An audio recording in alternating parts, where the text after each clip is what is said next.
आज जाना पड़ गया एक छोटे से फंक्शन में, और हमारे जो सीनियर हैं उनका मेरे पास कॉल आया लगभग 11 साढ़े 11 बजे कि हमें जो है वो किसी फंक्शन में आज चलना है। क्योंकि फंक्शन जो था वो लगभग सिटी से 30 या 35 किलोमीटर दूर था। हमारा जो इरादा था वो बाइक से जाने का था, लेकिन धूप और गर्मी को देखते हुए मैंने मना कर दिया। फिर हमारा प्लान बना कि हम कार से जाएंगे। ये फैसला लेना बहुत ही अच्छा हुआ क्योंकि धूप आज इतनी तेज़ थी कि जिसका ठीक नहीं। फिर हम रुके एक पेट्रोल पंप पे, जहाँ पर हमने तेल पड़वाया। तेल पड़वा के टायरों में थोड़ी सी हवा भी कम थी तो वो भी चेक कराई, और उसको जो था पूरा एक बराबर सारे टायरों में जो थी वो हवा करवानी पड़ी। क्योंकि अगर टायरों में हवा ऊपर या नीचे होती है तो उससे थोड़ी सी दिक्कत होती है गाड़ी को बैलेंस करने में। हमारा जो था पेट्रोल पड़ चुका था और हम जो टायरों में हवा चेक करा रहे थे, किसी में ज़्यादा थी किसी में कम थी, तो इसको एक तरीके से बैलेंस कराना था। तो इसमें हमने करीब 35 पॉइंट सारे टायरों में जो थी पड़वा ली थी। और ये पेट्रोल पंप पे फूल जो थे वो काफ़ी खूबसूरत लग रहे थे। तो आज है 1 अप्रैल और दिन है आज ट्यूसडे, लेकिन आज जो धूप है वो काफ़ी तेज़ ऐसा लग रहा है, मई या जून की जो धूप है आज वो।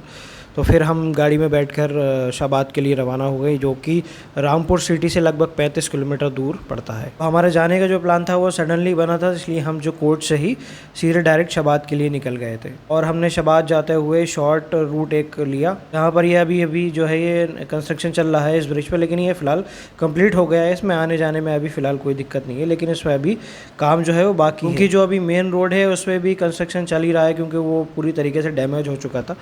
तो उससे बेहतर ये है कि ये नया रूट है, तो इस वजह से हमने जो था ये रूट ले लिया था, जो कि काफ़ी शॉर्ट पड़ता है।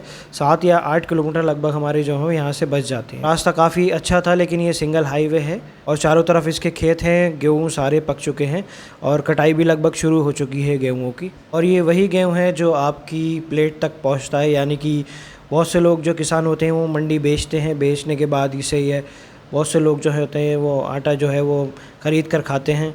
तो ये एक सर्कल है, किसान जो है वो अन्न उगाता है, कोई उसे ख़रीदता है, कोई बेचता है, कोई पीस कर पैक कर कर आपकी थाली तक पहुंचाता है। ये जो है एक तरीके का सर्कल है। और ये जो रूट है काफ़ी इसमें कर्व हैं, काफ़ी मोड़ हैं, और मेरे हिसाब से रात के चलने लायक तो बिल्कुल नहीं है, क्योंकि दिन में ही इसमें काफ़ी कम लोग दिखाई दे रहे थे। और अगर आपकी गाड़ी पंचर होती है या ख़राब होती है तो यहाँ पर कोई आसपास मैकेनिक भी नहीं मिलेगा।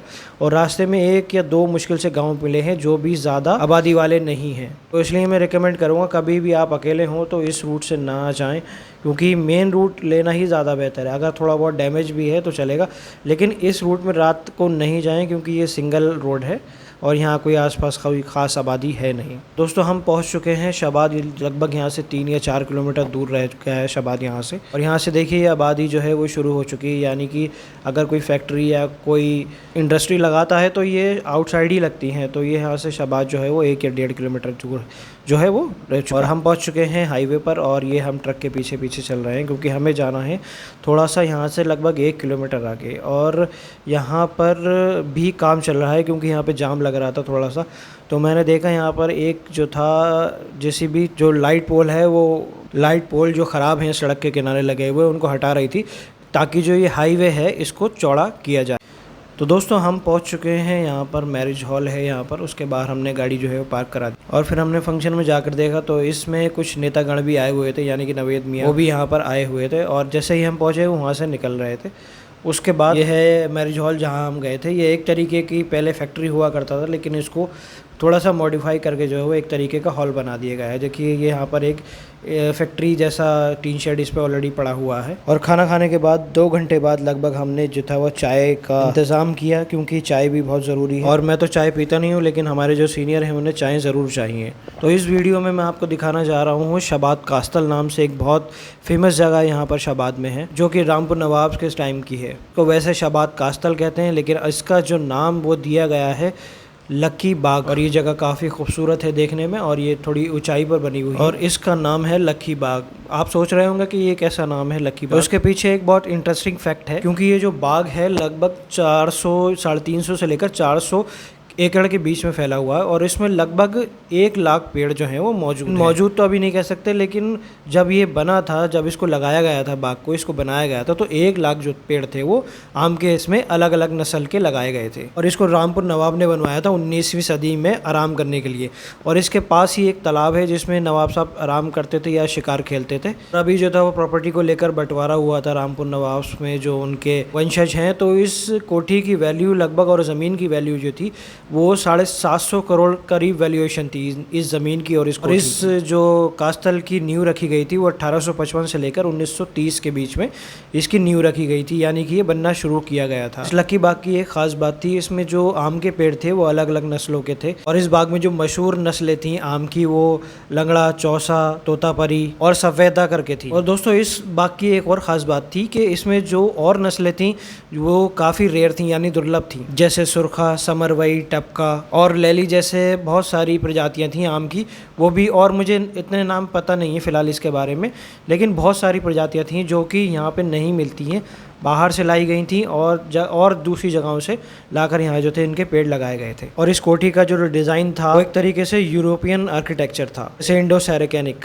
कॉलोनियल, गैथिक, दोनों जो डिज़ाइन है वो एक तरीके से यूरोपियन आर्किटेक्चर में आते हैं। इस बिल्डिंग का भी जो डिज़ाइन था वो सेम एज इट इज़ वैसा ही था। और इसको बिल्डिंग को बनाने में, मतलब इसका नक्शा बनाने में एक बहुत ही महान आदमी का हाथ था, जिनका नाम मेरे ख्याल से WC राइट नाम से थे, जिन्होंने इस बिल्डिंग का जो था नक्शा बनाया था। और एक तरीके से ये भी सुनने में आता है इसका लक्की बाग इसलिए नाम रखा गया था क्योंकि उस टाइम रामपुर रियासत में तकरीबन 1 लाख सोल्जर, यानी कि 1 लाख जो थे सैनिक थे, तो उसी के आधार पर यहाँ पर भी 1 लाख पेड़ लगाए गए थे और इसको लक्की बाग जो था वो नाम दिया गया था। देखिए कितनी हाइट पर ये ऑलरेडी बना हुआ है, क्योंकि पहले के ज़माने में जैसे ये बिल्डिंग बनाई जाती थी पुरानी, तो ये थोड़ी ऊंचाई पर बनाया करती थी क्योंकि ताकि पानी ना आए, और थोड़ा सा एक ये भी हो सकती है कि शायद राजा और प्रजा वाला मसला रहा हो।